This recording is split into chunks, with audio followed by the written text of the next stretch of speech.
Praise the Lord. सभी को जय मसीह की।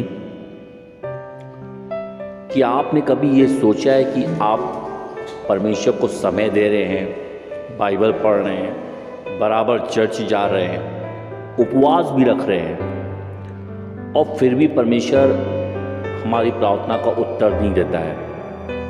यहाँ तक कि कभी कभी ऐसा भी हमें महसूस होता है कि जैसे परमेश्वर हमसे बात भी नहीं कर रहा है। आपने सोचा है कभी ऐसा क्यों होता है?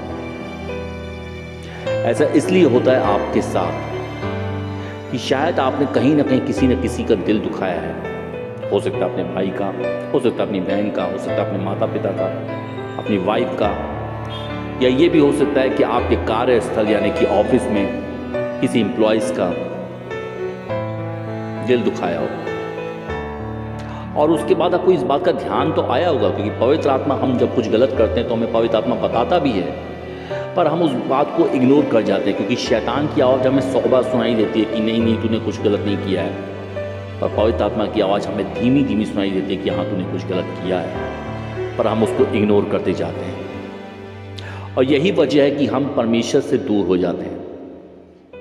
हम सब कुछ कर रहे होते हैं सारे परमेश्वर के, यानी कि बाइबल के अकॉर्डिंग हम सब कुछ उसको चीज़ को फॉलो कर रहे होते हैं, लेकिन फिर भी हमारी परमेश्वर कोई चीज़ प्रार्थना को उत्तर नहीं देता है। उसका सबसे बड़ा कारण है कि कहीं ना कहीं हमारा जो ईगो है, जो हमारे अंदर, जो हम शायद ईगो कह सकते हैं इसको, कि मैं क्यों माफ़ी मांगूं, उसी को जब भी मैं कुछ समझाता हूं या समझाती हूं वही उसका उल्टा मतलब निकाल लेता है। मैं भला उससे क्यों माफ़ी मांगूं। यीशु मसीह ने जब अपने चेलों का पैर धोए थे तो केवल सेवा के लिए उसने नहीं समझाया था कि जैसे मैंने किया वैसे ही तुम भी किया करना।